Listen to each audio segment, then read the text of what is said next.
Walker অধৈর্য কণ্ঠ। পাত্রের মামা বলে ওঠেন, বিয়ে আমরা ঠিক করেছিলাম ঠিকই, কিন্তু তার সাথে 30,000 টাকা যৌতুকও ঠিক করা হয়েছিল। আপনি বোধহয় সেইটা জানেন না। কথা আছিল বিয়ে পড়ানোর আগে সেই টাকা আমাদের হাতে বুঝা দিয়ে হইব, কিন্তু আপনারা তো পাল্টি মারলেন। কি ভাবছিলেন আপনারা আপনাকে ওই কালা মাইয়াডারে আমরা এমনি এমনি শখ কইরা হয় তুলতাছি? একে তো আপনার মাইয়ারে গায়ের রঙের কোনো শ্রী নাই। আপনার ভাগ্য ভালো, আমরা খালি 30,000 টাকা যৌতুক চাইছিলাম। যৌতুক দিলে আমাকে কোনো সমস্যা আসিল না, কিন্তু আপনারা তো ওই কালা মাইয়াটার কোনো রকমে আমাদের ঘাড়ে বসাই দিতে চাইছিলেন। কি ভাবছিলেন আপনারা আমরা কিছু বুঝুম না? একই সাথে এতগুলো কথা বলে পাত্রের মামা একটা শ্বাস নেন। তার কথায় অলকা স্তব্ধ হয়ে যান। আপনা আপনি দুপা পিছিয়ে যান তিনি। যৌতুক যৌতুকের তো কোনো কথা ছিল না। পাত্রপক্ষ তো কোনো কিছু দাবি করেনি অলকার সামনে। না গাড়ি, না বাড়ি, না টাকা পয়সা। তারা তো শুধু শ্যামাকে চেয়েছিল। অলকা বারান্দার খুঁটি ধরে ধপ করে মাটিতে বসে পড়েন। সব কিছুই কেমন এলোমেলো হয়ে যাচ্ছে তার কাছে। আশেপাশে সবাই নানান ধরনের কথা বলা বলি করছে। অলকার কানে বিচ্ছে কথাগুলো। এদিকে বাইরের হঠাৎ এমন নিস্তব্ধতার ব্যাকুল হয়ে পড়েছে রূপা আর ফুলি। এতক্ষণ তো বিয়ে বাড়ির শোরগোল শোনা যাচ্ছিল, তবে এখন শুধু কয়েকটা অস্পষ্ট শব্দ ভেসে আসছে ঘরের ভেতর। শ্যামা বড় একটা ঘোমটা টেনে বসে আছে। রূপা শ্যামার পাশে বসে বারবার দরজার দিকে তাকাচ্ছে। একটু আগে খবর পেয়েছে কাজী সাহেব আসছেন বিয়ে পড়ানোর জন্য, কিন্তু এখনো দেখা নেই কারণ। বাইরের কোলাহল কেমন বন্ধ হয়ে গেছে। ফুলি পায়চারি করছে খাটের পাশে। এমন সময় মোমেনার 12 বছরের ছেলে মুহিত দৌড়ে আসে। শ্যামা আপার বিয়া হইব না, শ্যামা আপার বিয়া হইব না। বলতে বলতে ঘরের ভেতর হুড়মুড়িয়ে ঢোকে সে। ওর এমন কথায় ফুলি দাঁড়িয়ে যায়। শ্যামা ঘোমটার আড়াল থেকে একটু উকি দিয়ে দেখে মুহিতকে। রূপা খানিক রেগে বলে, কিসব অলক্ষণে কথা বলতাছিস মোহিত? ক্যারাই তোরে এইসব কইছে শুনি? আমি সত্যি কইতাছি আফা, বিশ্বাস করো।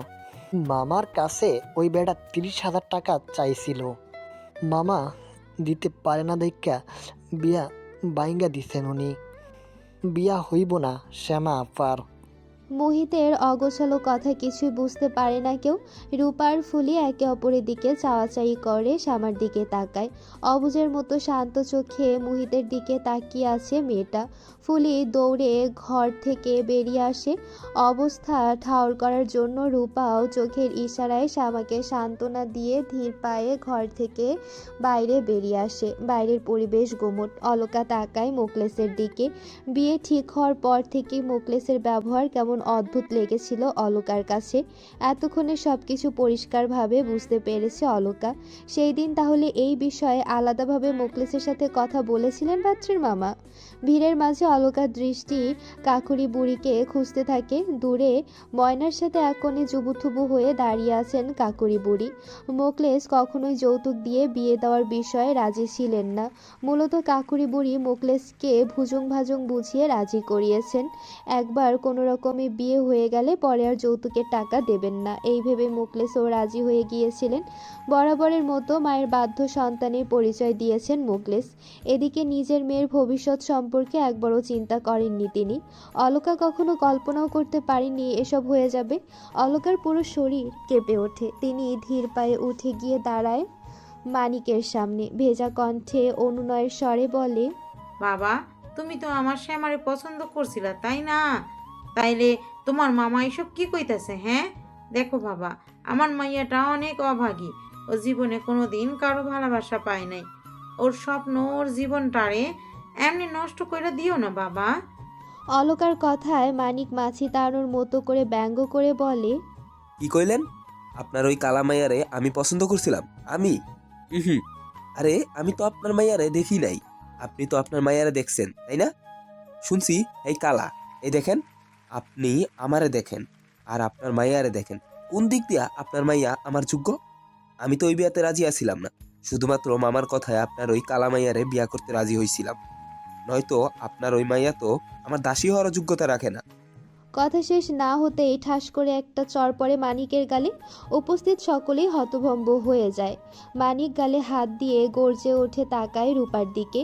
রূপার চোখ দিয়ে যেন আগুন ঝরছে। সে ক্ষিপ্ত হয়ে আঙ্গুল তুলে শাসিয়ে বলে, খবরদার আমার বোন রে নিয়া আর একটা বাজে মন্তব্য যদি তোর ওই মুখ দিয়া বাইর হয়, তাইলে তোর এই পা দিয়া হাইটা তুই এই বাড়ি থাইকা বাহির হইতে পারবি না। আর কি কইলি তুই? আমার বোন তোর যোগ্য না? হ্যাঁ, আরে তোর মতো কাপুরুষ তো আমার বোনের যোগ্য না। রূপা এবার মায়ের দিকে তাকায়। আম্মা, তুমি কাদের কাছে অনুনয় করতেছো আম্মা? তুমি কি তোমার বোধ শক্তি হারাই ফেলছো? কি হইছে তোমার আম্মা? দুহাতে মায়ের বাহু ঝাঁকিয়ে বলে রূপা। অলকার গলায় কথা আটকে আসছে। তিনি থেমে থেমে বলেন, শ্যামা যে আমার অনেক বেশি ভরসা করে রূপা। আমি এইটা কি করলাম শ্যামার জীবনটা? বলতে বলতে এই থেমে যান অলকা। গলা দিয়ে আর কথা বের হচ্ছে না। একটু সময় নিয়ে নিজেকে সামলে নেন অলকা। এবার নিজের আসল রূপে ফিরে আসেন তিনি। পাত্রের মামার দিকে তাকিয়ে গর্জে ওঠেন, আপনারা আমার মাইয়ারে নিজের বাড়ির বউ করবেন না, তাই না? শুইনা রাখুন, আমি আমার মাইয়ারে আপনাগো বাড়ির বউ হইতে দিমু না। আপনাগো মতো ছোট লোক, নিচু মন মানসিকতার মানুষের কোনো জায়গা নাই এই বাড়িতে। এক্ষুনি বেড়াইয়া যান এই বাড়ি থাইকা। অলকার কথায় পাত্রের মামা ঠোঁট বাঁকিয়ে একটু হাসেন। অন্য সময় হলে হয়তো অপমান বোধ করতেন, কিন্তু এখন করছেন না। এখনও যে তার আসল কার্য হাসিল হয়নি। তিনি বললেন, কি যে কন বিয়ান সাহেবা, সমন্তি পরিবারের লগে কেউ এমনি কথা কয়? আর আমরা তো এমনি এমনি বাড়ি থাইকা বাইর হইয়া যামু না। আমরা তো আমাকে বাড়ির বউয়া লইয়া তারপর যামু। দ্বিতীয় দফায় বাজ পড়ল সবার মাঝে। বেড়ে গেল কোলাহল। কাউকে কিছু বলার সুযোগ না দিয়ে পাত্রের মামা পরিস্থিতি সামাল দিতে আবারও বলেন, আজ এই বিয়ার আসরেই আমার ভাগনা মানিকের লগে এই বাড়ির ছোট মাইয়া ময়নার বিয়া হইব। ময়নার গায়ের রং ফর্সা, দেখতেও সুন্দর, পড়াশোনাও করছে। আমাকে মানিকের লগে দারুণ মানাইব ময়নারে। ওর লগে বিয়া হইলে আমরা কোনো যৌতুক নিব না। এতে মুখলেস মিয়াও নিতেও রাজি আছেন, আর আমরাও রাজি। তাইলে শুরু করা যাক বিয়ার অনুষ্ঠান। এতক্ষণ এক কোণায় দাঁড়িয়ে সবকিছু দেখছিল ময়না। নিজের বিয়ের কথা শুনেই তড়িৎ বেগে চকিতে তাকায় সে। চোখ দুটোতে যেন ঝিলিক খেলে যায়। ময়নার বিয়ের কথা শুনে অলকা ক্ষুব্ধ হয়ে কিছু বলতে যাবেন, এমন সময় শ্যামার ঘরের দরজার কাছ থেকে একটা শব্দ ভেসে আসে। সবাই একই সাথে তাকায় সেদিকে। দরজায় দাঁড়িয়ে আছে শ্যামা, চোখ দুটো স্থির, অনুভূতিহীন, পাথরের মূর্তির মতো দাঁড়িয়ে আছে সে। ফুলিয়ার রূপা পিছু পিছু শ্যামাও ঘর থেকে বের হতে চেয়েছিল, তবে দরজার কাছে আসতেই সবকিছু কানে যায় ওর। সেখানেই থমকে যায় সে। হালকা পাতলা ছিমছাম শরীরটা দুলে ওঠে, নিস্তেজ হয়ে দরজায় হেলে পড়ে খানিকটা, যার শব্দে সবাই তাকায় ওর দিকে। শ্যামাকে দেখে অলকার ভেতরটা মোচড় দিয়ে ওঠে। বুকে অসম্ভব ব্যথা অনুভব হয় তার। বুকের ওপর যেন কেউ 1000 টনের পাথর চাপিয়ে দিয়েছে। চোখের কোটর ফেটে জল বেরিয়ে আসতে চাইছে। অলকা শাড়ির আঁচল দিয়ে দুহাতে মুখ চেপে ধরেন। গলায় নিঃশ্বাস আটকে আসছে তার। ফুলি এতক্ষণ নীরব দর্শকের মতো থাকলেও শ্যামাকে দেখে নিজেকে আর ধরে রাখতে পারেন না সে।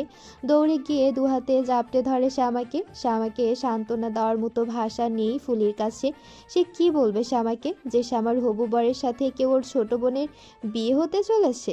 শ্যামা অনড় দাঁড়িয়ে রইল, এক চুলও নড়ল না, চোখের দৃষ্টি স্থির, কোনো দিকে তাকিয়ে আছে, ঠাউর করা যাচ্ছে না। ফুলি ধীরে ধীরে ছেড়ে দেয় শ্যামাকে। মানুষ কষ্ট পেতে পেতে পাথরের মূর্তিতে পরিণত হয়, অনুভূতিগুলো হারিয়ে যায়। সেটার উৎকৃষ্ট প্রমাণ শ্যামা নিজেই। কথার আঘাতে আঘাতে বারবার মৃত্যু হয়েছে শ্যামার। এদিকে মানি কিছুক্ষণ তাকিয়ে রইল শ্যামার দিকে। শ্যামলা রঙের কোমল সৌন্দর্যের অধিকারিণী শ্যামা, ডাগর চোখে টানা কাজল, মুখে হালকা সাজ প্রসাধনী, মাথার ঘোমটাটা দিয়ে কপাল পর্যন্ত ঢেকে রাখা। এর আগে মানিক কখনো শ্যামাকে দেখেনি। গায়ের রং একটু চাপা শোনার পর মানিক শ্যামাকে দেখার আগ্রহ হারিয়ে ফেলেছিল। এবার মানিক একবার তাকায় ময়নার দিকে। এভাবে কয়েকবার শ্যামার ময়নাকে নিরীক্ষণ করে নেয় সে। ময়নার গায়ের রং ফর্সা হতে পারে, তবে শ্যামার মতো মায়াবী আর কোমল নয়। ময়নার মানিকের বিয়েতে বাদ সাধেন অলকা। এক মেয়েকে অপমান করে যারা বিয়ে ভেঙে দিয়েছে, তাদের সাথে অন্য মেয়ের বিয়ে কিছুতেই হতে দেবেন না তিনি।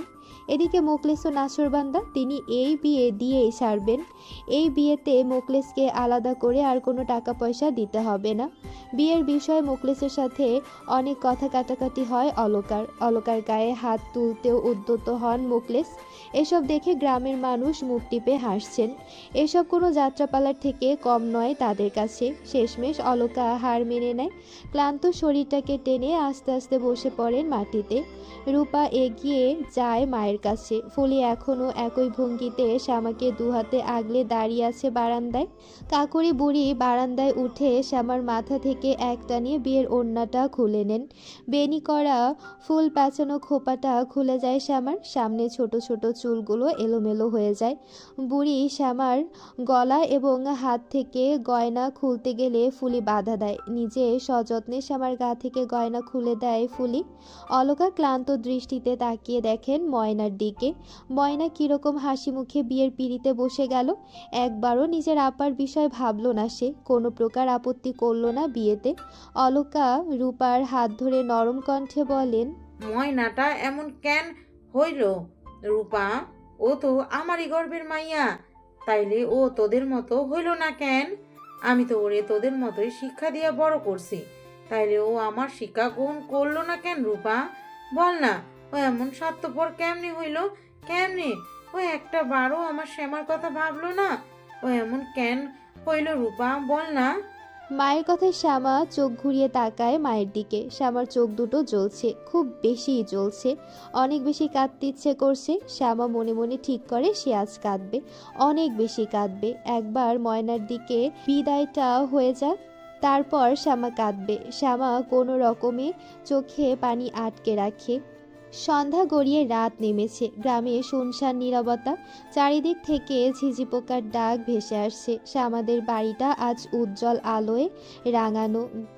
গায়ের গেরস্থ মদন মিয়ার বাড়ি থেকে বিদ্যুতের সংযোগ নিয়ে পুরো বাড়ি আলোকিত করা হয়েছিল বিয়ের উদ্দেশ্যে।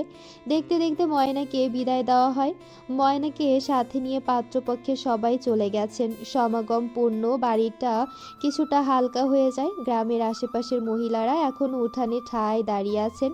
একে অপরের মধ্যে কুটকাচালি মূলক আলোচনা করছেন তারা। মোমেনা, মুকলেস আর কাকুরি বুড়ি ময়নাকে দেউরি পর্যন্ত এগিয়ে দিয়ে বাড়ির ভেতরে আসেন। মোকলেস ঘাড়ে একটা গামছা ঝুলিয়ে বাড়ি থেকে বেরিয়ে যাওয়ার জন্য প্রস্তুতি নেয়। একবারও তাকায় না কারো দিকে। মোকলেস দুপা এগোতেই অলকার উচ্চস্বর ভেসে আসে। দাঁড়ান। মোকলেস থেমে যায়, পেছন ফিরে তাকায়। গায়ের দুই একটা বয়োজ্যেষ্ঠ পুরুষ সহ বাকি মহিলারা এগিয়ে আসে সামনে। অলকা সিদ্ধান্ত নেয় তিনি আর চুপ থাকবেন না। সবাইকে একবার দেখে নেয় তিনি। তারপর দৃঢ় পায়ে বারান্দায় শ্যামার সামনে গিয়ে দাঁড়ান। শ্যামার হাত ধরে বাইরে নিয়ে আসেন তিনি। উঠানের মাঝ বরাবর দাঁড় করান শ্যামাকে। শ্যামার হাতটা এখনও ধরে আছেন তিনি। শ্যামাকে দেখে পাশের বাড়ি গৌরা আমিনা বুড়ির নাক ছিটকে বলে ওঠেন, এই মাইয়াদের আবার বাইরে নিয়ে আইলা কেন বউ? এই অলক্ষিত মুখ দেখাও পাপ। জানি না এই স্যারি কোন শনির কপালে জন্মাইছে। আমাদের গায়ে জীবনে এমন কাণ্ড ঘটে নাই। বয়স তো কম হয় নাই মাইয়ার, এখনো তো বিয়াটাও ভাঙ্গি গেল। কেডাই বিয়ে করবো এই লগ্নভ্রষ্টা মাইয়ারে? এত এত অপমানের পরও দেখ কেমন নির্লজ্জের মতো খাড়াই আছে। অন্য কেউ হইলে তো এতক্ষণে গলায় ফাঁস দিত। এই গায়ে কয়টা আছে এমন মাইয়া? এমন মাইয়া এই জীবনে কয়টাও দেখি নাই আমি। আমিনা বুড়ির গলায় ঘৃণার বিষ মাখানো তাচ্ছিল্যের সুর। অলকা তীক্ষ্ণ দৃষ্টি নিক্ষেপ করে আমিনা বুড়ির দিকে। তার দৃষ্টিতে যেন তীর ছুঁড়ছে। চোখ রক্তবর্ণ ধারণ করেছে, কপালে টান টান ভাঁজ। অলকার তাকানোতে আমিনা বুড়ি খানিক ভড়কে যায়। অলকা একটু এগিয়ে বলে ওঠেন, ঠিক কইছো খুড়ি, এই গায়ে আমার মাইয়ার মতো মাইয়া একটাও মাইয়া নাই। কারণ কি জানো? কারণ আমার মাইয়া পবিত্র, ফুলের মতো পবিত্র। ওই স্নিগ্ধ, ওই কোমল, ওই অনন্য। ওর এই গায়ের রঙে, ওর এই রূপে, ওই সকলের থেকে আলাদা। খালি ধলা চামড়া থাকলেই হয় না। আমার মাইয়ার এই শ্যামলা চেহারায় আমার চোখের প্রশান্তি। আমার মাইয়া। অলকাকে কথার মাঝপথে থামিয়ে কেউ একজন বলে ওঠেন, কোন মুখে এই মাইয়ারে লইয়া এত বড় বড় কথা কইতাছস বুঝি না। তোর মাইয়া কালা, এটা কি অস্বীকার করতে পারবি তুই? কালা হওয়ানের লাইগাই এমনিতেই কোনো বিয়ার গড় আহে নাই কোনো দিন। যাওবা একটা আইছিল, সেটাও বাইঙ্গা গেল। স্বামীর ঘরের ধুলা পায়ে লাগানোর আগেই সব কিছু শেষ হয়ে গেল। সাথে যোগ হইল লগ্ন বসটার খেতাব। কেমনে ঘরে থাইকা তারাই বিয়েই মাইয়ারে। সবার মাঝ থেকে কথাগুলো বলেন ঘ্যাগি বুড়ি। অনেক বয়স বেড়েছে তার, রুগ্ন শরীর বয়সের ভারে কুঁজো হয়ে গেছে। গলায় গলগণ্ড থাকার কারণে পুরো গ্রামে ঘ্যাগি বুড়ি নামে পরিচিত তিনি। শ্যামাকে কথা শোনাতে পেরে ঘ্যাগি বুড়ির চোখে যেন আনন্দ উপচে পড়ছিল, তার কণ্ঠে বিজয়ের সুর। অলকা তার দিকে তাকিয়ে বলেন, কি যে কন চাচি, আমার মাইয়ারে আমি তাড়াইতে যামু কেন? আমার মাইয়া আমার কাছে বোঝা হয় নাই এখনো। আর আমি যতদূর জানি যৌবনকালে আপনার গলগণ্ডের জন্য আপনার একটাও বিয়ার সম্বন্ধ আহে নাই কোনো দিন। অবশেষে বাপ মা অদৃষ্ট হইয়া লুকাইয়া চুরাইয়া কোনো মতে মতিন চাচার লগে বিয়া দিছিল আপনারে। বিয়ার পরও ভালোভাবে সংসার করতে পারেন নাই একদিনও। চাচার হাতে অনেক মাইর খাইতেন। অলকা এবার আমিনা বুড়ির দিকে তাকিয়ে বলে, আর খুড়ি, শুনছিলাম চাচার লগে তোমার যখন বিয়া হয়েছিল তখন তোমার বয়স ছিল 23 বছর, তাও আবার দ্বিতীয় বিয়া। সেই তুলনায় আমার মাইয়ার বয়স এখনো অনেক কম। তাইলে তোমরাই ভাবো আমার মাইয়া তোমাদের থেকে 1000 গুণ, না না কোটি কোটি গুণ ভালো আছে। ওরে নিয়া তোমাগোর কাউরে চিন্তা করতে হইব না। অলকার ঠান্ডা মস্তিষ্কের তীক্ষ্ণ খোঁটা দেওয়া কথায় আমিনা বুড়ি এবং ঘ্যাগি বুড়ি দুজনেই চুপসে যান। তীব্র অপমান বোধে মাথা নুয়ে নেয় দুজনে। এই বয়সে এসে অলকা তাদের এত কথা মোটেও শোনাতে চাননি। কথাগুলো বলতে নিজের কাছে অনেক খারাপ লাগছিল অলকার, কিন্তু তিনি আজ থেমে যাননি। অনেক সময় চুপ করে থাকাটা মানুষের দুর্বলতা হয়ে যায়। অলকা এবার শ্যামার দিকে তাকায়। শ্যামা মাথা নিচু করে দাঁড়িয়ে আছে, দৃষ্টি মাটিতে সীমাবদ্ধ। নিস্তেজ শরীরটা নিয়ে দাঁড়িয়ে থাকতে খুব কষ্ট হচ্ছে শ্যামার। অলকা মেয়ের চিবুক ধরে নিচু মাথাটা উঁচু করে দেন, কণ্ঠে দৃঢ়তা অথচ নরম স্বরে বলেন, তুই মাথা নিচু কইরা নয়, মাথা উঁচু কইরা বাঁচবি। মনে রাখবি, সম্মান সব কিছুর আগে। নিজেরে কখনো ছোট ভাববি না। এখন থাইকা নিজের মর্যাদা, নিজের সম্মান তুই নিজেই রক্ষা করবি।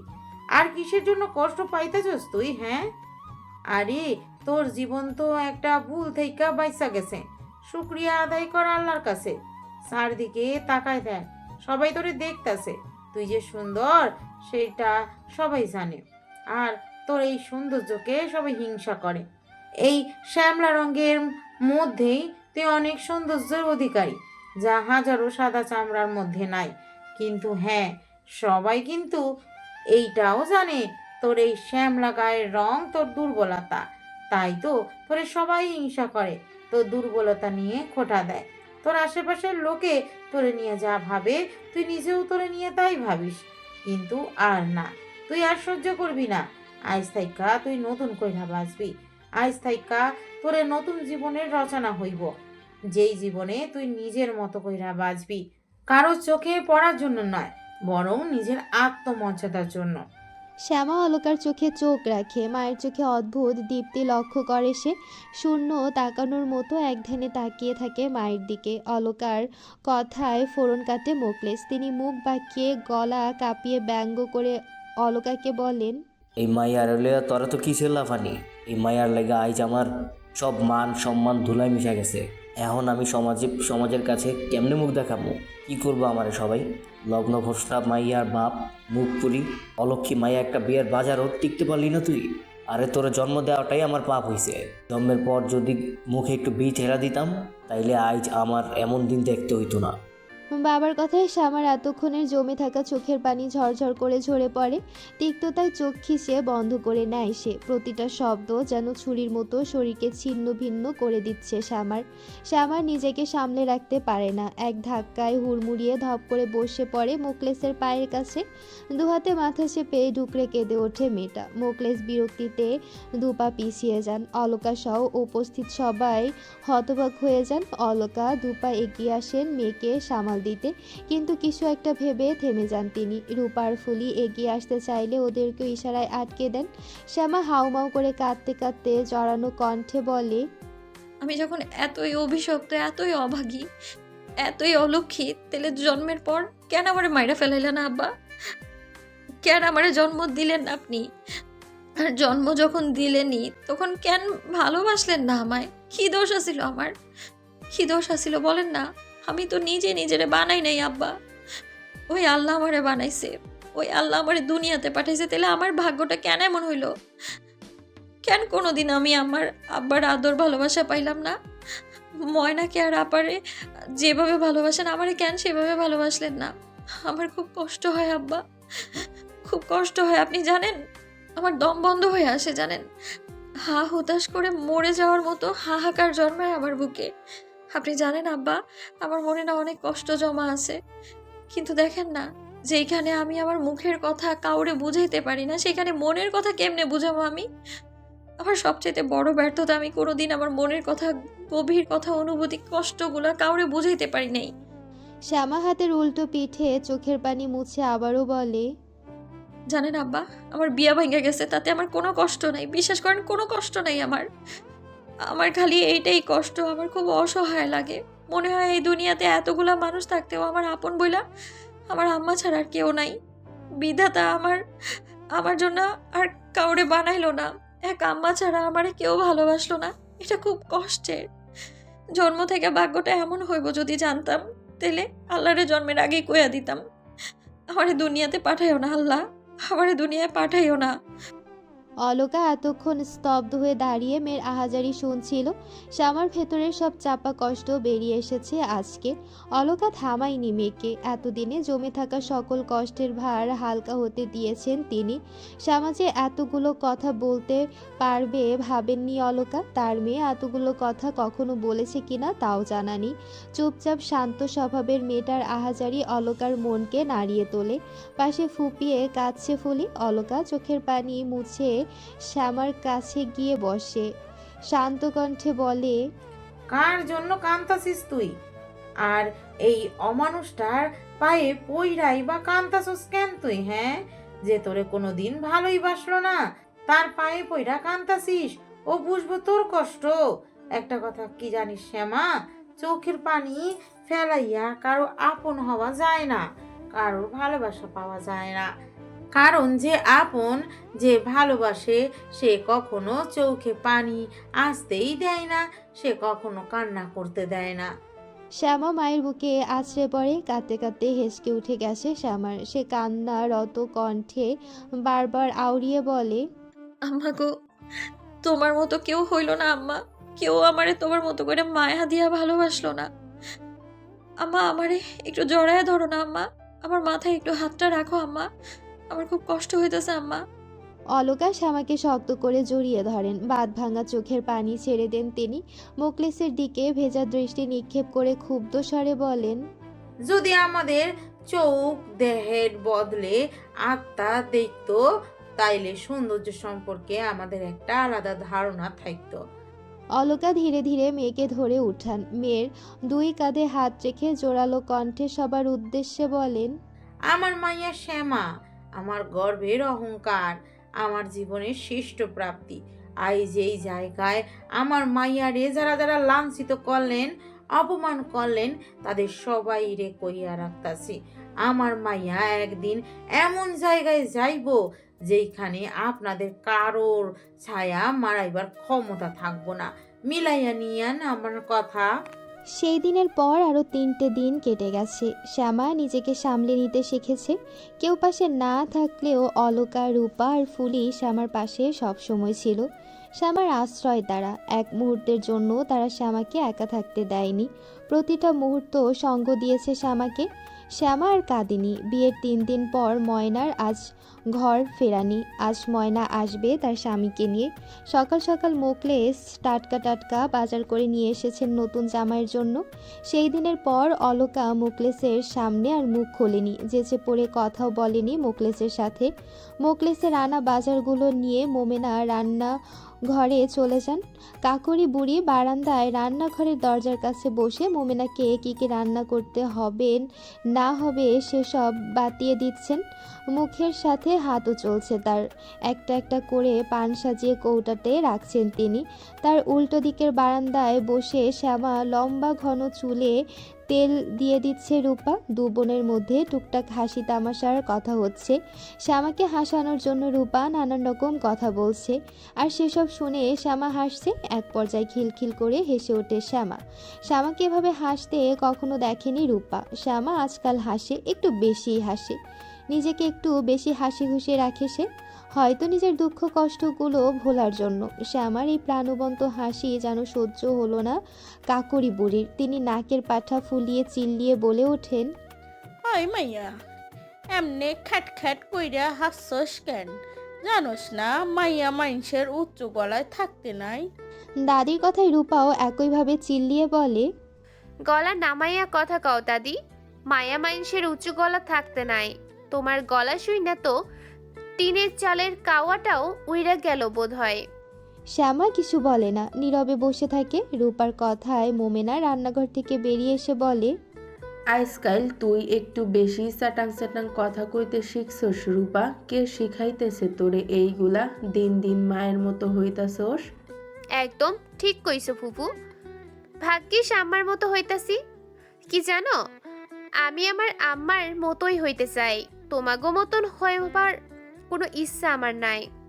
রূপার কথায় রিরি করে জ্বলে ওঠে মোমেনা। কাকুরি বুড়ি কথা কাটিয়ে শ্যামাকে তাচ্ছিল্য করে বলেন, ওই মাইয়া, খবরদার এই ঘরে আর যাইবি না। আমার সোনার টুকরো নাতনির আর জামাই আইতেছে। ওই ঘরে এই কয়দিন ওরা থাকবো। ওই ঘরের দিকে পা বাড়াইবি না, কইয়া দিলাম। আর হ্যাঁ, আমার নাতি নাতি জামাইয়ের সামনেও যাওয়া তো দূরের কথা, ওর দিকে চোখ তুলাও তাকাইবি না। রূপা ঝাঁঝালো কণ্ঠে বলল, বারবার ওই মায়া কি করতেছো দাদি? ওর একটা নাম আছে, নাম কইতে পারো না? আর ওই ঘরে যাইবো না তো কই যাইবো শুনি? তোমার সোনার টুকরা নাতনি আইতাছে, নিজের ঘরের জায়গা দাও নাতনি রে। এমন সময় অলকা হাতে করে কিছু কাঠের খড়ি নিয়ে বাড়িতে ঢোকেন। বাইরে কুড়াল দিয়ে গাছের গুড়ির বড় বড় কাঠগুলো ছোট ছোট টুকরো করছেন মোকলেস। রান্নার কাজে লাগবে এসব। অলকা কাঠের টুকরোগুলো উঠানের একপাশে রোদে রাখেন। অলকাকে দেখে সবাই চুপ হয়ে যায়। শ্যামার মাথায় তেল দেওয়া শেষ। শ্যামা তেলের বোতলটা নিয়ে ঘরে যাওয়ার উদ্দেশ্যে পা বাড়াতেই অলকা ঠান্ডা কণ্ঠ ভেসে আসে, শ্যামা, তোর সব দরকারি জিনিসপত্র লইয়া আমার ঘরে আয়। আর রূপা, তোর জিনিসপত্র গুলাও লইয়া আয়। এই কয়দিন তোগো বইন ওই ঘরে থাকবো। তোরা থাকবি আমার ঘরে। সব জিনিসপত্র আমার ঘরে গিয়া রাখ। দ্বিতীয়বার যেন ওই ঘরে পা রাখতে না হয়। অলকার কণ্ঠে আদেশ। রূপার মনে প্রশ্ন জাগে। সে মাকে জিজ্ঞেস করতে চায়, তোগো বোন কেন কইতেছো আম্মা? ও তোমার মায়া না? কিন্তু রূপা জিজ্ঞেস করে না, মনের প্রশ্ন মনেই রাখে। দুই মেয়ে মায়ের আদেশ মতো উপরে নিচে মাথা নেড়ে ঘরে চলে যায়। অলকা কলপারে যান হাত মুখ ধুতে। এদিকে মোমেনা কাকুরি বুড়িকে খুঁচিয়ে বলে ওঠে, দেখছো আম্মা কেমন মাইয়া? মায়ের কথার কেমন সুর সুর কইরা চইলা গেল। ওগো কথা ছাড়, আমার ময়না আইতাছে। হের যত্ন আদিত্যে যেন কোনো কমতি না থাকে। পরন্ত বিকেল গড়িয়ে সন্ধ্যা নামার আগ মুহূর্ত। চারিদিকে মৃদু বাতাস বইছে। আবহাওয়াটাও বেশ ঠান্ডা। পশ্চিম আকাশে সূর্য ডোবার টকটকে লাল আভা দেখা যাচ্ছে। সমস্ত আকাশে কেমন গেরুয়া রঙের ছোপ ছোপ আভা। পাখিদের কিচিরমিচিরে চারিদিকে মুখরিত। আপন টানে নিজেদের নীড়ে ফিরছে পাখিরা। শ্যামা আর রূপা দু বোনের নামাজ শেষে মায়ের ঘরে গিয়ে নিজেদের কাপড় গুছিয়ে রাখছে। দাওরির বাইরে থেকে পায়ে চালিত 3 চাকা ভ্যানের ঘণ্টির শব্দ ভেসে আসছে। গেটের কাছে দাঁড়িয়ে কাকুরি বুড়ি অপেক্ষা করছিল ময়নার জন্য। ময়নাকে ভ্যান থেকে নামতে দেখে কাকুরি বুড়ির চোখ খুশিতে চকচক করে ওঠে। অলকা বাইরে বের হননি। বাইরে বের হওয়ার কোনো ইচ্ছে বা আগ্রহ নেই তার। মোকলেস গেছেন আড়তে। মোমেনা দৌড়ে যায় রান্নাঘরে। হাতে মিষ্টির বাটি নিয়ে আবারও হন্তদন্ত হয়ে বেরিয়ে আসেন। বিয়ের পর প্রথমবার প্রথমবার নতুন জামাই এসেছে, মিষ্টি মুখ না করিয়ে ভেতরে আনতে নেই। শুধু নতুন জামাই আর ময়নাই আসেনি, বরং তাদের সাথে এসেছেন আরও দুজন পুরুষ। এদের মধ্যে একজন চেনা, বিয়েতে এসেছিল তিনি, সম্পর্কে মানিকের বোন জামাই হয়। আরেকজন অচেনা, মানিকের বয়সী একটা ছেলে। কাকুরি বুড়ি সবাইকে নিয়ে বাড়ির ভেতরে আসেন। কাকুরি বুড়ির চোখ জলজল করছে, চোখে মুখে অদ্ভুত মুগ্ধতা তার। ময়নার পরনে সোনালি পাড়ের লাল শাড়ি, সাথে ভারী গহনা। ময়নাকে দেখে অলকার ভঙ্গি পাল্টে যায়। মানিক মাথা নিচু করে সালাম দেয় অলকাকে। সালাম নির্বিকারভাবে সালামের উত্তর দিয়ে সোজা ঘরে চলে যান। মানিক আর ওনার সাথে যে দুজন এসেছে তাদের থাকার ব্যবস্থা করা হয় শ্যামার ঘরে। কাকুরি বুড়ি সোহাগের নাতনিকে নিজের ঘরে রাখবেন বলে জানিয়েছেন। রসিয়ে রসিয়ে তিনি ময়নাকে নিজের ঘরে থাকার জন্য রাজিও করিয়েছেন। ময়নাকে খাটের একপাশে বসিয়ে কাকুরি বুড়ি ময়নার গায়ের গহনাগুলো দেখছেন। দেখে মনে হচ্ছে সোনার গহনা। বুড়ি চোখ বড় বড় করে ময়নার দিকে তাকিয়ে বলে, এইগুলা সব সোনার। ময়না নিজেও জানে না এগুলো সোনার কিনা। আসার সময় ময়নার শাশুড়ি ওকে এসব দিয়েছিল পরার জন্য। ময়না বুক ফুলিয়ে গরিমা বজায় রেখে বলে, শোনার না তো কি, ওই বাড়ির একমাত্র বউ আমি। আমারে কি ওরা সিটি গোল্ডের গয়না দিয়ে পরাইবো? আর এই 2 দিনে সবাই আমার মাথায় তুইলা রাখছিল। জানো, সবাই আমার রূপ দেখা আমারে কত শাড়ি আর গয়না উপহার দিছে। আমি তো সেইগুলা কিছুই লইয়া আহি নাই। ময়নার কথায় মোমেনা বিস্ময়ের স্বরে বলে, কস কি, তোর আরো গয়না আছে? আছে তো। শ্যামার জায়গায় তোর বিয়া হইয়া একদম ঠিক হইছে। দেখ, শ্যামার ভাগের সব কিছু তেমন তুই পাইয়া গেলি। মোমেনার কথায় কাকুরি বুড়ি মুখ বাঁকিয়ে বলে ওঠেন, হ, এই মাইয়াডারে এগুলা দিত নাকি? এগুলা তো আমার ময়নার রূপ দেখা দিছে। ওই মাইয়ার কোন রূপ আছে, কি দেখা ওরে এগুলা দিত? ওর কালা চামড়া দেখা দিত। ময়না খানিক বিরক্ত হয়ে উঠে দাঁড়ায়। ময়নাকে দাঁড়াতে দেখে কাকুরি বুড়ি রসিকতা করে বলেন, দাঁড়াইলি কেন? এখন আবার কই যাইবি তুই? কেবল তো জামাইয়ের ঘর থেকে আইলি, আবার যাইবি? জামাইরে না দেখে থাকতে পারস না নাকি? হয় হয়, এমনই হয়। আমিও প্রথম তোগো দাদারে ছাড়া থাকতেই পারতাম না। ময়না বিরক্তিতে কপাল কুঁচকে বলে, উফ বুড়ি, চুপ করবা? আমি এখন আম্মার ঘরে যাইতাছি, কাজ আছে আমার ওই ঘরে, বিরক্ত করবা না একদম। বলেই দ্রুত পায়ে ঘর থেকে বেরিয়ে মায়ের ঘরের দিকে চলে যায় ময়না। ঘরের ভেতর টিমটিমে হারিকেনের আলো জ্বলছে। অলকা রান্নাঘরে গেছেন ভাত বাড়তে। রূপা বিছানা ঝাড়ছে। আম্মা ভাত নিয়ে এলে খেয়ে দিয়ে শুয়ে পড়বে। হারিকেনের খোলে কালি জমেছে। শ্যামা গরম কাচের খোলাটা খুলে শুকনো কাপড় দিয়ে কালি পরিষ্কার করায় ব্যস্ত। রূপা বিছানা ঝাড়তে ঝাড়তে শ্যামাকে সাবধান করছে যাতে হাত পুড়ে না যায়।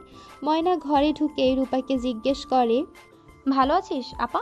ময়নার কণ্ঠ শুনে দরজার দিকে তাকায় শ্যামা। রূপা অসাবধানতা বশত হাতে গরম খোলার আঁচ লাগায়। মৃদু চেঁচিয়ে ওঠে শ্যামা। রূপা ময়নার কথায় পাত্তা না দিয়ে দৌড়ে যায় শ্যামার কাছে। শ্যামার হাত ধরে উল্টে পাল্টে দেখতে দেখতে বলে, পুড়ে ফেলাইলি তো হাতটা, বারবার সাবধান করলাম, কানে যায় না কথা? কোন দিকে মন থাকে তোর? আপা আমি ঠিক আছি, কিছু হয় নাই। দেখো, এমনি একটু আঁচ লাগছে। তুমি দেখো ময়না আইছে। কেমন আছিস ময়না? নিজের ক্ষত ঢেকে ময়নাকে উদ্দেশ্য করে উৎফুল্ল কণ্ঠে কথাগুলো বলে শ্যামা। এদিকে ময়নার আগে গজগজ করতে দাঁত পিষে বলে, ঢং করো না তো আপা, তোমার এই ভালো মানুষের ঢং দেখলে গা জ্বলা যায়। রূপা সশব্দে জবাব দেয়, তোরে ঢং দেখতে কেডাই কইছে? আইসোস কেন এইখানে? শ্যামা কেমন আছে এইটা দেখতে আইসোস? দেখ দেখ, শ্যামা অনেক ভালো আছে। রূপার কণ্ঠে ময়নার প্রতি অবজ্ঞার তাচ্ছিল্য। ময়না এগোতে এগোতে বলে, আইসি তো নিজের জিনিস লইয়া যাইতে। এই ঘরে আমার একটা নিজস্ব জিনিস আছে, ওইটা নিতে আইসি। তাই তো ভাবি, তোর মতো মায়া তো নিজের জিনিস, নিজের স্বার্থ ছাড়া আর কিছুই বোঝে না। কেন করলি এমন ময়না? কেন করলি? শ্যামা তো তোর আপা, ওরে তো তুই আপা ডাকস, তাইলে কেন এমনটা করলি? শেষের কথাগুলো বলতে গিয়ে রূপার গলা ভারী হয়ে আসে। শ্যামা হাসে, অদ্ভুতভাবে হাসে, কারণ সে আর কাঁদতে চায় না, তাই সে হাসে। শ্যামা ময়নাকে নমনীয় কণ্ঠে বলে, আর কি নিবি ময়না, আমারে বল, আমি তোরে খুঁজে দিতেছি। ময়না শ্যামাকে পাশ কাটিয়ে খাটের উপরে থাকা বালিশ দুটো উলট পালট করে দেখতে থাকে। একে একে বালিশের কভারগুলো খুলে ছুঁড়ে ফেলে। বিছানার তোষকের নিচে কিছু খুঁজতে থাকে। পুরো গোছানো বিছানা এলোমেলো করে ফেলে ময়না, তবুও কিছু খুঁজে পায় না সে। গোছানো বিছানা এলোমেলো করতে দেখে রূপা রেগে গিয়ে বলে, পাগল হয়ে গেছিস ময়না, কি করলে এইটা? ময়না শ্যামার সামনে এসে বলে, ছবিটা কই লুকায় রাখছো আপা? ময়নার ফর্সা সরু নাকের ডগা ঘেমে গেছে। শ্যামা আলতো হাতে ময়নার নাকের ঘাম মুছিয়ে দিয়ে বলে, স্বামী তোরে অনেক ভালোবাসে তাই না ময়না? আর ছবি, ওটা তো আমার কাছে নাই, ওইটা তো আমি আগুনে পুড়ায় ফেলছি। শ্যামার গা ঝাড়া জবাবে ময়না আর কিছু বলে না। যেভাবে হনহনি এসেছিল ঠিক সেভাবেই ঘর থেকে বেরিয়ে যায় সে। দরজার কাছে আসতে মুখোমুখি হয় অলকার। অলকার হাতে খাবারের গামলা। ময়নার রাগী মুখশ্রী বদলে মুখে কৃত্রিম হাসি ফুটিয়ে তোলে। গদগদ হয়ে মাকে বলে, আম্মা কই গেছিলা আম্মা? আইসি তাইকা তোমার লগে কথা কইতে পারি নাই। অলকা মেয়ের পাশ কাটিয়ে ঘরে ঢোকেন। পা বাড়াতে গিয়েও কষ্ট হয় অলকার। অলকার ঘরে ঢোকার আগে শ্যামা তড়িঘড়ি করে বিছানা আগের মতো গুছিয়ে নেয়। অলকা ঘরে ঢুকে শ্যামার রূপাকে উদ্দেশ্য করে বলে, তাড়াতাড়ি আয়, অনেক রাত হইছে, খাইয়া দাইয়া ঘুমাইতে হইব। ময়না ঠায় দাঁড়িয়ে রইল দরজায়। রূপার শ্যামা মেঝেতে পাটি বিছিয়ে বসে মায়ের দুই পাশে। অলকা গামলায় ভাত মেখে খাইয়ে দিচ্ছেন মেয়েদের। এই কয়েকদিন ধরে রাতের খাবার সময়টুকু যেন অলকার কাছে শান্তির সময়। আজকাল শ্যামা আর রূপা দু বোন ছোট বাচ্চাদের মতো বায়না করে মায়ের কাছে। ওদের বায়নাতেই অলকা রাতের খাবার নিজের হাতে খাইয়ে দেন মেয়েদের। ময়না অনেকটা সময় দরজায় দাঁড়িয়ে থেকে ওদের দেখে। ওর চোখে মুখে একরাশ ঈর্ষা। ময়না মুখ ঝামটিয়ে ফোঁস করে বেরিয়ে আসে সেখান থেকে। 3 দিনের মাথায় ময়নার শ্বশুর বাড়িতে ফেরার কথা। মুখলেস বেজায় খুশি। মানিকের জামাই আদিত্যে কোনো ত্রুটি রাখেনি মোকলেস। মানিকের সাথে যে দুজন এসেছে তাদেরকে ভালো মতো আপ্যায়ন করা হচ্ছে। আর একদিন থাকবে ওরা, আগামীকাল চলে যাবে সবাই। মোকলেস দুপুরে হাটে গিয়ে ময়না, মানিক আর বাকি দুজনের জন্য নতুন কাপড় চোপড় কিনে নিয়ে এসেছেন। নিয়ম মাফিক এসব দিতে হয়। মেয়ে আর মেয়ের জামাইকে নিয়ে মোকলেসের গর্ভের শেষ নেই। হাটে বাজারে সবাইকে বলে বেরিয়েছেন তার সোনার টুকরা মেয়েকে তার জামাই পুরো সোনায় মুড়িয়ে রেখেছে। এই দুদিনে শ্যামা কোনো কারণ ছাড়া ঘর থেকে বের হয়নি। নিজেকে যত সম্ভব লুকিয়ে রাখার চেষ্টা করেছে। ঘর আর কলপার ব্যতীত অন্য কোথাও এক পাও বাড়ায়নি। যে ঘাটে প্রতিদিন সকাল সন্ধ্যা শ্যামার ছায়া পড়তো সেই ঘাটেও যায়নি এই 2 দিন। অলকা নিজের মেয়েকে ঘর থেকে বের হতে দেয়নি। এর কারণটা অজানা নয়। মানিকের সামনে তো দূরের কথা, ময়নার সামনে আর পড়েনি শ্যামা। একদিনে মানিক আর অন্য দিকে মানিকের সাথে একটা জোয়ান ছেলে এসেছে। মূলত তার কারণেই অলকা শ্যামাকে বাইরে বের হতে দেয়নি। মেয়ের কাটা ঘায়ে নুনের ছিটা লাগাতে চান না তিনি। নিশুতি রাত। ময়নারা খেয়ে দিয়ে তাড়াতাড়ি শুয়ে পড়েছে। কাল দুপুর হতে হতেই চলে যাবে ওরা। রাতের অন্ধকারে চারিদিক ছেয়ে গেছে। চাঁদও ওঠেনি আজকে। পুরো বাড়ি অন্ধকার। ঘরের আলো নিভিয়ে যে যার মতো শুয়ে পড়েছে। অলকাকে মাঝখানে নিয়ে শ্যামা রূপা 2 বোন দুদিকে শুয়েছে। ক্লান্ত শরীর নিয়ে শোয়ার সাথে সাথে ঘুমিয়ে গেছেন অলকা। রূপাও ঘুমিয়ে গেছে অনেক আগে। হারিকেন নেভানোর পর একটা পোড়া গন্ধ ছড়িয়ে পড়েছে পুরো ঘরে। পড়ছে শ্যামার মনটাও পড়ছে। ভেতরে ভেতরে ঝড় বইছে শ্যামার। শত কষ্ট বুকের ভেতর কবর দিয়ে সারাদিন হাসলে কি মানুষ ভালো থাকে? শ্যামার চোখে ঘুম নেই, আছে শুধু নোনা জল যা নিঃশব্দে গড়িয়ে পড়ছে গাল বেয়ে। বালিশ ভিজে গেছে। রাত অনেকটা হয়েছে। শ্যামা কয়েকদিন ধরে তাহাজ্জুদ নামাজ পড়েনি। আজ ইচ্ছে হলো পড়ার। ভারাক্রান্ত মন নিয়ে শ্যামা শোয়া থেকে উঠে বসে। চোখের পানি মুছে নেয়। খাট থেকে নেমে দূরে গিয়ে হারিকেন জ্বালায়। হারিকেনের হলদে আলোয় আম্মা আর আপাকে একবার দেখে নেয়। বেঘরে ঘুমিয়ে আছে দুজনে। তবুও শ্যামা অতি সতর্কতার সহিত দরজা খুলে ঘর থেকে বের হয়, যাতে কারোর ঘুম ভেঙে না যায়। হারিকেনে নিভু নিভু আলোয় কলপারে যায় অজু করতে। বাইরে হারিকেন দেখে ভালো করে চোখে মুখে পানি দিয়ে একটু সময় নিয়ে অজু করে বেরিয়ে আসে কলপার থেকে। বাইরে বেরিয়ে হারিকেনটা হাতে নিয়ে কয়েক পা সামনে এগোতেই একটা শক্ত হাত শ্যামার হাত ধরে আটকে দেয়। শ্যামা ভয় পেয়ে তৎক্ষণাৎ পেছনে ফিরে তাকায়। অন্ধকারে ছায়া মূর্তির মতো কিছু একটা দেখতে পায় সে। ভয়ে শ্যামার গলা শুকিয়ে যায়, সর্বাঙ্গ কেঁপে ওঠে। সে জিভ দিয়ে ঠোঁট ভিজিয়ে কাঁপা কাঁপা গলায় বলে, কে কে কে ওপাশ থেকে পুরুষালী একটা ভরাট কণ্ঠ। আমি।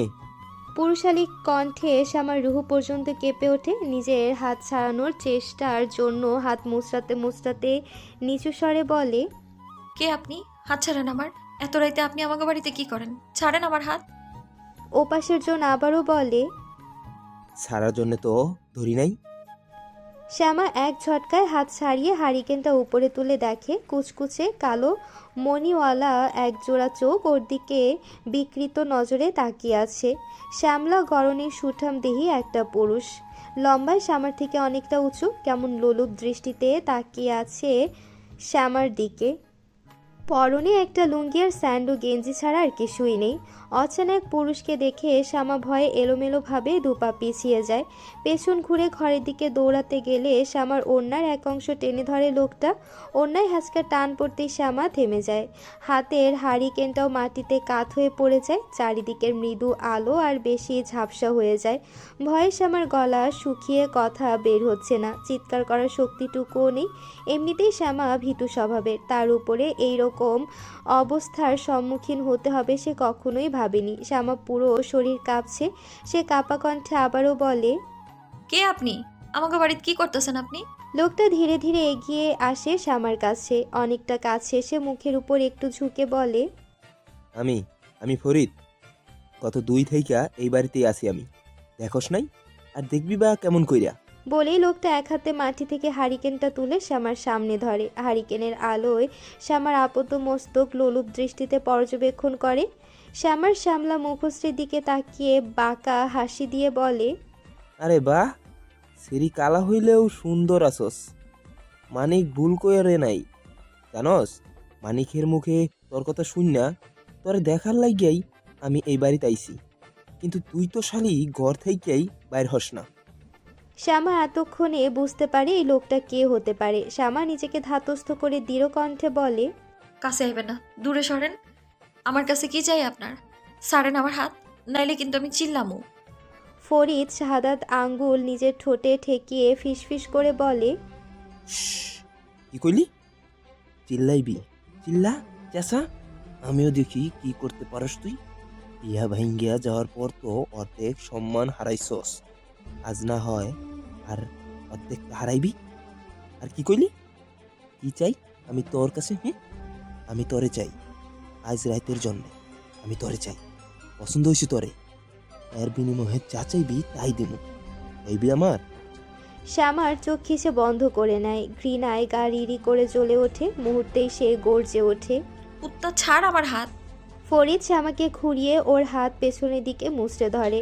শক্ত জোরালো হাত দিয়ে আরও জোরে চেপে ধরে শ্যামার হাত। ব্যথায় কুকিয়ে ওঠে শ্যামা, তবে ভয় ও দোটানায় মুখ দিয়ে জোরে শব্দ বের করে না। শ্যামার পিঠ ঠেকেছে ফরিদের বুকে। ফরিদ শ্যামার ঘাড়ে নাক ঘষতে ঘষতে বলে, শালি তোর তেজও আছে দেখতাছি। মানিক কি ভুলটাই না করলো। বিশ্বাস কর, আমি মানিকের মতো অতটাও খারাপ না। তুই যদি চাস তাহলে তোরে আমি বিয়া কইরা রাজরানী কইরা রাখবো। বিয়া করবি আমায়? দেখ, তোর ভাগ্য ভালো যে তুই মানিকের হাত থেকে বাইসা গেছস। মানিক কিন্তু সুবিধার পোলা না। পতিতালয়ের সাথে ওর ভালোই যোগ আছে। তোরে সেইখানে বেইচ্ছা দিতেও 2 বার ভাবতো না ও। কিন্তু আমি তোরে চাই। তোর জন্যই তো আমি এই বাড়িতে আইছি। কথার সাথে সাথে ফরিদের বিশ্রী হাতের বিচরণ হচ্ছে শ্যামার শরীরে। অনাকাঙ্ক্ষিত আর অপ্রীতিকর স্পর্শ শ্যামার চিত্তকে নাড়িয়ে তোলে। জ্বলন্ত আগুনের মতো জ্বলে ওঠে শ্যামা। কোনো কিছু না ভেবেই নিজেকে ছাড়াতে এক ঝটকায় শরীর ঘুরিয়ে পা দিয়ে সজোরে আঘাত করে ফরিদের পেটে। আচমকা আক্রমণ এবং ব্যথায় ফরিদ দুপা পিছিয়ে পেট চেপে ধরে কুকিয়ে ওঠে। এই ফাঁকে শ্যামা হাতে হারিকেন তুলে নিয়ে সেই হারিকেন দিয়ে আবারও জোরে আঘাত করে ফরিদের মাথা বরাবর। হারিকেনের সরু লোহের রড ভেঙে ঢুকে যায় ফরিদের কপালে। গরম কাচের খোলটা ছিটকে পড়ে মাটিতে। তীব্র ব্যথায় ফরিদ মুখ চেপে ধরে মাটিতে নুয়ে পড়ে। ক্রোধে পুরো শরীর কাঁপছে শ্যামার। অগ্নিচক্ষু নিয়ে তাকিয়ে আছে ফরিদের দিকে। জোরে জোরে শ্বাস নিচ্ছে সে। ফরিদ মাথা চেপে ধরে শ্যামার দিকে তেড়ে আসতে নিলে শ্যামা পাশে থাকা একটা চেলা কাঠ ছুঁড়ে মারে ফরিদের দিকে। কাঠটা গিয়ে লাগে ফরিদের মাথায়। আঘাতের উপর আঘাত পেয়ে ফরিদ আরও বেশি কুঁকড়ে যায়। হাঁটু ভেঙে মাটিতে নুয়ে পড়ে। মাথা দিয়ে প্রচুর রক্ত বের হচ্ছে। চোয়াল বেয়ে গড়িয়ে পড়ছে সেই রক্ত। ফরিদ হকচকিত। শ্যামার এমন রূপ আশা করেনি সে। রাগে হিসিয়ে ওঠে সে। তবে শক্তি কুলোয় না শ্যামার উপর হামলা করার। শ্যামার হাতের হারিকেনের এক অংশ ভেঙে নড়বড়ে হয়ে গেছে। শ্যামা নড়বড়ে হারিকেনটা নিয়ে এগিয়ে যায় ফরিদের কাছে। ফরিদের রক্তে ভেজা মুখ দেখে একটু সহানুভূতি জাগে না শ্যামার মনে, বরং সে ফরিদের সামনাসামনি একটু ঝুঁকে একদলা থুতু ছুঁড়ে মারে ফরিদের মুখে। মাইয়া মানুষ মানেই দুর্বল, তাই না? হ্যাঁ, আমার চোখে পানি দেখে ভাবলি আমি অসহায়, আমি দুর্বল? মাইয়া মানুষ নরম আর কোমল হইতে পারে, কিন্তু এই কোমলতা কাচের মতো, যা একবার ভাঙলে রক্তও জড়াইতে পারে। মাইয়া মানুষ শুধু কান্দে না, মাইয়া মানুষ আগুনও জ্বালাইতে পারে, সবকিছু ধ্বংস করে দিতে পারে। তুই আমার সম্মানে আঘাত করছস না? শুক্রিয়া আদায় কর। মানুষ খুন করা পাপ, নইলে এইখানে তোরে আইস কবর দিয়া দিতাম আমি। চুপ কইরা থাকি মানে এই না যে তোদের মতো নরক পিশাচরা আমাদের সুযোগ নিব। অন্ধকারে চারিদিকের গা ছমছমে ভাব আরও বেশি ভয়ানক হয়ে উঠেছে। ফরিদ মাথা চেপে ধরে আছে। চারদিক ঝাপসা হয়ে যাচ্ছে ওর। পরদিন সকাল সকাল ফরিদের কপালে ব্যান্ডেজ দেখে কপাল কুঁচকে যায় অলকার। এ বাড়িতে এসেছে থেকে ফরিদের সাথে কথা বলেনি অলকা। তবে এবার মানবতার খাতিরে অলকা ফরিদের মাথায় কি হয়েছে তা জিজ্ঞেস করলে ফরিদ আমতা আমতা করতে করতে বলে, রাতের অন্ধকারে উষ্টা খেয়ে দরজায় বাড়ি লাগার কারণে মাথা একটু কেটে গেছে। তবে কথাটা বিশ্বাস হয় না অলকার। তিনি তীক্ষ্ণ দৃষ্টিতে ফরিদকে পর্যবেক্ষণ করে। আবারও জিজ্ঞেস করেন, ঘরের দুয়ারেই ব্যথা পাইছো নাকি অন্য কোথাও? ফরিদ মাথা নিচু করে চোরের মতো এদিক ওদিক তাকিয়ে জবাব দেয়, ঘরের দুয়ারেই ব্যথা পাইছি। বলেই দ্রুত পায়ে সেখান থেকে ঘরের দিকে চলে যায় ফরিদ। অলকা তাকিয়ে দেখেন দরজার কাছে মানিক ইশারা দিয়ে ডাকছে ফরিদকে। দুজনের মুখে স্পষ্ট ভয়ের ছাপ। প্রথম থেকে ফরিদের আচরণ নজরে রেখেছিলেন অলকা। ফরিদের ব্যবহার সুবিধা লাগেনি অলকার কাছে।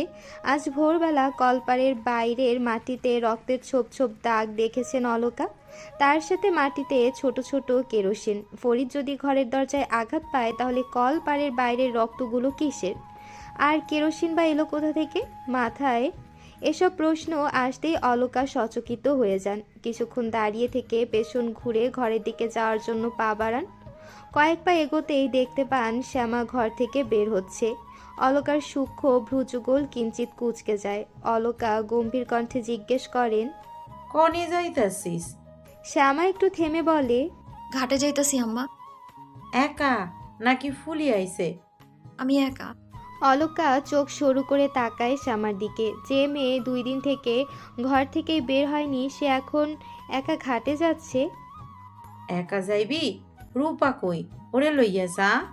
আপা শুইয়া আছে আম্মা, পেটে ব্যথা করতেছে, আপার আরামের প্রয়োজন। আপা শুইয়া থাক, আমি যাই। অলকা আর কিছু বলেন না। শ্যামা আলতো হেসে মাথার ওড়নাটা ঠিক করে খাটের দিকে চলে যায়। অলকা কিছু একটা ভেবে দ্রুত পায়ে ঘরে চলে যান। রূপা জড়সড় হয়ে শুয়ে আছে খাটের উপর। অলকা ঘরে ঢুকে চঞ্চলতার সহিত এদিক ওদিক কিছু একটা খুঁজতে থাকে।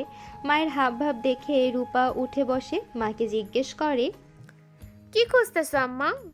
অলকা এদিক ওদিক তাকিয়ে মাচার উপর থেকে হারিকেনটা হাতে নেয়। পাশে খোলটা পড়ে আছে। হারিকেনের এক অংশ ভাঙা, লোহার সরু রডটা ঝুলে আছে। অলকা ভালো করে হারিকেনটা পর্যবেক্ষণ করে, সেটা আবার মাচার উপর রেখে দেয়। তারপর রূপার দিকে ঘুরে বলে, কিছু খুঁজতাছি না আমি। তোর পেটের ব্যথা কমছে? শুইয়া আরাম কর, তাইলে ভালো লাগবে। আমি যাই, কাম আছে আমার। বলেই দ্রুত পায়ে ঘর থেকে বেরিয়ে আসেন অলকা। সোজা ঘাটের দিকে চলে যান তিনি। শ্যামা ঘাটের সবচেয়ে নিচের সিঁড়িতে বসে নদীর পানিতে পা ডুবিয়ে বসে আছে। বড় আম গাছটার ছায়া পড়েছে শ্যামার মাথার উপর। বরাবরের মতো অন্যমনস্ক হয়ে একধানে নদীর শান্ত পানির দিকে তাকিয়ে আছে শ্যামা। অলকা পেছন থেকে মেয়েকে ডাকেন, শ্যামা। শ্যামা ঘাড় ঘুরিয়ে তাকায়। আম্মা কিছু কইবা? কাল রাতে কি হয়েছিল? কিছু হয় নাই তো আম্মা। কেন? হ্যারিকেনটা ভাঙলো কেমনে? হাত থেকে পইড়া গেছিল। অলকা দৃঢ় কণ্ঠে প্রশ্ন করছে শ্যামাকে, আর শ্যামা উৎফুল্ল কণ্ঠে প্রত্যেকটা প্রশ্নের উত্তর দিচ্ছে। একটু জড়তা নেই শ্যামার মাঝে। অলকা একটু থেমে আবারও বলে, কলপাড়ের বাইরে রক্ত দেখলাম। কিসের রক্ত জানোস তুই? আমি কেমনে জানবো আম্মা? দেখো হয়তো কোনো জানোয়ারের রক্ত। শ্যামা মাথা নিচু করে দৃঢ় কণ্ঠে উত্তর দেয়। অলকা খানিক বিস্মিত হন এতে। তিনি বলেন, কি হয়েছে তোর শ্যামা? কিছু হয় নাই তো আম্মা, বরং যা হয়েছে সব ভুইলা গেছি আমি। তুমি তো কইছি না আমি যেন মাথা উঁচু কইরা বাঁচি, নিজের সম্মানের আত্মসম্মানের জন্য যেন বাঁচি। সেটাই তো করতাছি আম্মা, নিজের আত্মসম্মানের জন্য বাঁচতাছি আমি। অলকা কিছুক্ষণ স্তব্ধ হয়ে তাকিয়ে থাকেন শ্যামার দিকে। মাকে তাকিয়ে থাকতে দেখে শ্যামা হাসে। শ্যামার চোখের দিকে তাকিয়ে অলকার বুক চিরে দীর্ঘশ্বাস বেরিয়ে আসে। প্রশান্তির হাসি হাসেন অলকা। শ্যামার আজকাল বড্ড একা একা লাগে। দুদিন ধরে রূপানি। শ্যামাকে আলাদা করে সময় দেওয়ার মতো কেউ নেই। অলকা থাকেন নিজের কাজে ব্যস্ত। নতুন করে ধান ভাঙার কাজ শুরু করেছেন তিনি। আগেও করতেন, কদিন বন্ধ ছিল। এতে সংসারে 2 পয়সা আসে, যা দিয়ে অলকা শ্যামার যাবতীয় খরচ অনায়াসে চালিয়ে নিতে পারেন। মোকলেস কখনোই শ্যামার জন্য 1 টাকাও ব্যয় করেন না। এতে নাকি তার সংসারের ঘাটতি হয়। অপয়া অলক্ষণে মেয়ের পেছনে অর্থ ব্যয় তার কাছে অপচয় ছাড়া কিছু নয়। অলকাও কখনো হাত পাতেনি মোকলেসের কাছে। শ্যামার অতি স্বল্প চাহিদা পূরণের জন্য অলকা একাই যথেষ্ট। স্বল্প চাহিদাটুকু শ্যামা প্রকাশ করে না কখনো। রূপা নিজের শ্বশুরবাড়ি গেছে আজ 2 দিন হলো। 2 দিন আগে রূপার স্বামী যাবে দেশে ওকে নিয়ে গেছে। বেচারি রূপার শরীরের অবস্থা ভালো না। এই গর্ভাবস্থায় কিছু একটা খেলে হজম হওয়ার আগেই তার পেট থেকে বেরিয়ে আসে। হাঁটা চলাতেও অসুবিধা হয়। এই 6 মাসে এই পেটটা অনেক উঁচু হয়েছে রূপার।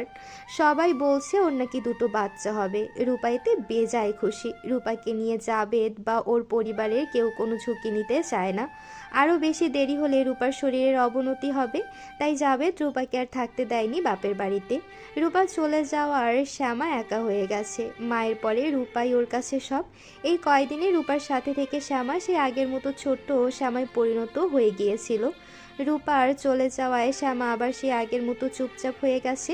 হাতে গোনা কথা বলে মাত্র, তাও আবার সেগুলো মায়ের সাথে। জোহরের নামাজ শেষে শ্যামা ঘাটে গিয়ে বসেছে। কয়েকদিন ধরে ঝুম বৃষ্টি হচ্ছে। ধরলা নদীর পানি বেড়েছে অনেকটা। আবহাওয়া বেশ শীতল, ঠান্ডা হাওয়া বইছে। মাঝে মাঝে গুড়ি গুড়ি বৃষ্টি নামছে। শ্যামা ঘাটের উপরে সিঁড়িতে বসে বরাবরের মতো এক দৃষ্টিতে নদীর পানির দিকে তাকিয়ে আছে। নদীর নতুন পানিতে মাছ বেড়েছে। মোকলেস জালে অনেক মাছ পেয়েছে নাচ। একটা বড় রুই মাছ রেখে বাকিগুলো নিয়ে আড়তে গেছেন তিনি। অলকা কলপাড়ের বাইরে বসে মাছ কাটছেন। কচুর মুখি দিয়ে রুই মাছ শ্যামার বড্ড পছন্দ। মেয়ের পছন্দে আজ কচুর মুখি দিয়ে রুই মাছ রাঁধবেন তিনি। মোকলেস বাবা হয়েও আজও জানে না শ্যামার রুই মাছ পছন্দ। জানলে হয়তো তিনি এই মাছ রাখতেন না খাওয়ার জন্য। অলকা আফসোস করছেন আর মাছ কাটছেন। রূপাও পছন্দ রুই মাছ, আর রূপা থাকলে মেয়েটা খেতে পারত। মোমেনা বাড়িতে নেই, পাড়া বেড়াতে গেছে কাকুরি বুড়ি সহ। এই নিয়ে 2 বার মোমেনার স্বামী এসেছিল ওকে নিতে, তবে মোমেনা যায়নি। মোমেনা পরিষ্কারভাবে জানিয়ে দিয়েছে যে ও আর ওই মাতালের বাড়িতে ফিরবে না। প্রত্যেকবার মোমেনা একই কথা বলে, তবে বেশি দিন এই কথা ধরে রাখতে পারে না সে। নিজেই আবার হাজির হয় স্বামীর ঘরে। শ্যামা পরিষ্কার পানির স্রোতের দিকে তাকিয়ে আছে। পেছন থেকে মুহিত ডেকে বলে, শ্যামা আপা উঠ, শ্যামা আপা আমি পেয়ারা খামু। একটা পেয়ারা পায়রা দাও না আমারে। শ্যামা চকিতে তাকায় মুহিতের দিকে। মুহিত ঘাটের উপরে দাঁড়িয়ে আছে। শ্যামা উঠে যায় ওর কাছে। শ্যামা ওর সামনে যেতেই মুহিত আবারও বলে, আপা দেখো কত বড় বড় পেয়ারা ধরছে গাছে। ওগুলো পাইকা নষ্ট হইয়া যাইব। তার থেকে ভালো আমি খাইয়া ফেলাই। তুমি আমারে পায়রা দাও। শ্যামা এবার পেয়ারা গাছের দিকে তাকায়। অনেক বড় বড় পেয়ারা ধরেছে। কিছু পেয়ারা সাদা হয়ে গেছে বাইরে থেকে, বোঝাই যাচ্ছে পোকা ধরেছে। শ্যামা মুহিতের দিকে তাকিয়ে অসহায় কণ্ঠে বলে, ওটা যে দাদির পেয়ারা গাছ ভাই, দাদিরে না কইয়া পেয়ারা খাইলে দাদি বকবো তো। দূর, ওই বুড়ি তো কিপটা। ও নিজেও কোনোদিন খাইব না, আমাদেরও খাইতে দিব না। উল্টা পোকারে খাওয়াইব। ও এখন বাড়িতে নাই, এই সুযোগে চল আমরা পেয়ারা খাই। বুড়ি কইতে নাই ভাই, হ্যাঁ না তোর নানি হয়? বড় মানুষ করে সম্মান দিয়া কথা কইতে হয়। আচ্ছা এক কাম কর, আমার একটা কোটা এনে দে, আমি তোরে পেয়ারা পাইরা দিতেছি। শ্যামার কথা শেষ হতেই মুহিত দৌড়ে যায় কৌটা আনতে। কৌটা নিয়ে আসতে শ্যামা আলগোছে 4টা পেয়ারা পেরে নেয়। পাশে কৌটা রেখে পেছনে তাকিয়ে দেখে মুহিত নেই। বাড়ির ভেতর থেকে দৌড়ে আসে মুহিত, হাতের মুঠোয় কিছু একটা আছে। শ্যামা মুহিতকে হাঁপাতে দেখে জিজ্ঞেস করে, কই গেছিলি ভাই? মুহিত হাতের মুঠো খুলে বাড়িয়ে দিয়ে বলে, নুন আনতে গেছিলাম, নুন দিয়া পেয়ারা খাইতে জব্বর লাগে। চলো। মুহিত আর শ্যামা দুজনেই ঘাটে বসে। মুহিত শ্যামার দিকে 2টো পেয়ারা বাড়িয়ে দেয়। শ্যামা ওর দিকে তাকিয়ে একটু হেসে বলে, আমি খামু না, তুই খা। মুহিত আপন মনে পেয়ারা খাচ্ছে। শ্যামা তাকিয়ে আছে নদীর পানির দিকে। এমন সময় শ্যামার নজর যায় একটা নৌকার দিকে। একটা নৌকা আসছে শ্যামাদের ঘাট বরাবর। নদী দিয়ে সচরাচর নৌকা চলাচল করে, তবে শ্যামাদের ঘাটে ভেড়ে না কখনো। নৌকায় কি আছে তা দেখা যাচ্ছে না। নৌকায় অচেনা অচেনা মানুষ থাকতে পারে, এই ভেবে শ্যামা উঠে দাঁড়ায় ঘাট থেকে চলে যাওয়ার জন্য। তবে শ্যামা পেছন ফেরার আগেই ফুলির কণ্ঠ ভেসে আসে। ফুলি উচ্চস্বরে ডাকছে, শ্যামারে, এটা আমি তোর ফুলি, যাইস না, ওইখানেই থাক, আমি আইতাছি। ফুলের কণ্ঠ শুনে শ্যামা সবেগে তাকায়। নৌকা সহ ফুলি এসে থামে ঘাটে। ফুলিকে নৌকা চালাতে দেখে শ্যামা খানিক অবাক হয়। ফুলি বইটা রেখে উঠে গলুইয়ের উপর দাঁড়ায়। শ্যামার সামনাসামনি দাঁড়িয়ে কোমরে হাত রেখে ভ্রু নাচিয়ে বলে, দেখছোস আমি নৌকা চালাইতেছি, এখন আমি নৌকা চালান শিখা গেছি। কার নৌকা এটা? কই পাইলি তুই? মাঝি কাকা নৌকা রাইখা দুপুরের খাওন খাইতে গেছে, এই ফাঁকে আমি নৌকা লইয়া চলে আইছি। এখন তোরা উঠ, আজ তোগো নদী ভ্রমণ করে লইয়া বোঝামু। কি কস? মাঝি কাকারে না কইয়া নৌকা লইয়া আইসস? মাঝি কাকা নৌকা খুঁজবো না? খুঁজলে খুঁজবো, আমি কি হের নৌকা খাইয়া ফেলাইতেছি নাকি? একটু পর তার নৌকা তারে আবার নৌকা ফেরত দিয়া দিব। এমনে না কইয়া মানুষের জিনিস লইয়া আইসা তোর মোটেও ঠিক হয় নাই ফুলি। যা বাবা, যার লাইগা করলাম সরি সেই হয় সোর। আমি তো তোর লাগায় নৌকা লইয়া আইলাম। ঘাটে পানি বাড়ছে, আমি জানতাম তুই এই ঘাটে আইসস, তাই নৌকা লইয়া আইলাম তোরে এই পানিতে ঘোরানোর লাইগা। আয় না, উইঠা পড়। এই মোহিত, তুইও আয়। অনেকদিন ধরে নৌকায় ঘুরে বেড়ানো বা নদীর ওপারটায় যাওয়া হয় না শ্যামার। শ্যামা একটু ভেবে বলে, আচ্ছা খারাপ, আমি আমারে কই আইতাছি। তোর আম্মারে কন লাগতো না, তাড়াতাড়ি উইঠা আয় তো, দেরি হইয়া যাইতাছে। ইতিমধ্যে মুহিত নৌকায় উঠে পড়েছে। ফুলি শ্যামার হাত ধরে নৌকা টেনে নেয়। নৌকা দুলে ওঠে খানি। শ্যামা ভয়ে ভয়ে ফুলিকে বলে, দেখ ফুলি, ভালো করে নৌকা চালাবি কিন্তু, নদীতে পানি বাড়ছে, আমার লগে মুহিত আছে, সাবধানে চালাইবি। উফ, ভয় পাস না তো, আমি তো আসি। ফুলি ঘাট থেকে নৌকা ঘোরায়। ফুলি দক্ষ হাতে বৈঠা বাইছে। গলুয়ের অন্য প্রান্তে বসে আছে শ্যামা। নৌকার মাঝামাঝি বসে আপন মনে পেয়ারা খাচ্ছে মুহিত। নতুন পানিতে চিকচিক করছে নদী। অপর পাশে নদী ভাঙন হয়েছে। দুপুর হওয়ায় নদীতে আর কোনো নৌকা নেই। ঠান্ডা বাতাস বইছে। নদীর স্রোতের সাথে সাথে দোল খাচ্ছে নৌকাটাও। আজ কতদিন পর বাড়ির বাইরে বের হলো শ্যামা। কতদিন পর শ্যামার আজ নিজেকে মুক্ত পাখির মতো লাগছে। বাতাসের মিষ্টতা শ্যামার নরম কোমল হৃদয়ে মিশে যাচ্ছে। শ্যামার ঠোঁটের কোণে হাসি ফুটে ওঠে। শ্যামা মিটিমিটি হেসে হাত বাড়িয়ে ছুঁয়ে দেয় নদীর পানি। বাতাসের বেগে খোপা করা চুলগুলো খুলে যায় শ্যামার। লম্বা চুলগুলো ছড়িয়ে পড়ে গলুয়ের উপর। শ্যামা সেগুলো আর বাঁধার চেষ্টা করে না।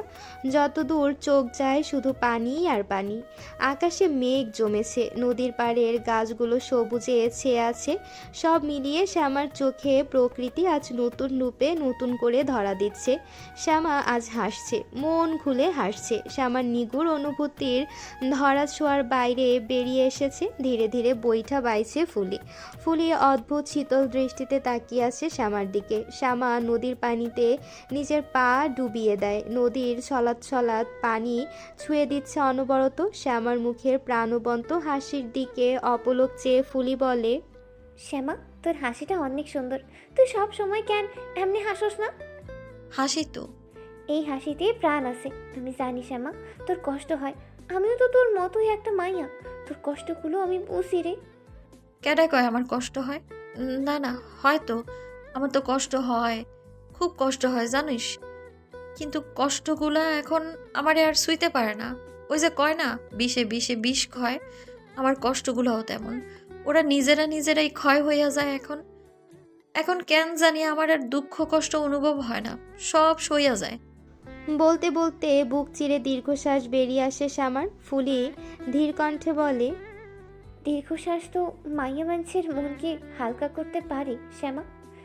মানুষের মনের কষ্টগুলোরে কি মুছতে পারে? শ্যামা কিছু বলে না। ফুলি আবারও বলে, নিজেরে সান্ত্বনা দিতে পারাটা সবচেয়ে জটিল ক্ষমতা শ্যামা। জানিস ফুলি, আমার কাছে এখন সব কিছু কেমন শূন্য লাগে, নিজেই নিজেরে চিনতে পারি না আমি।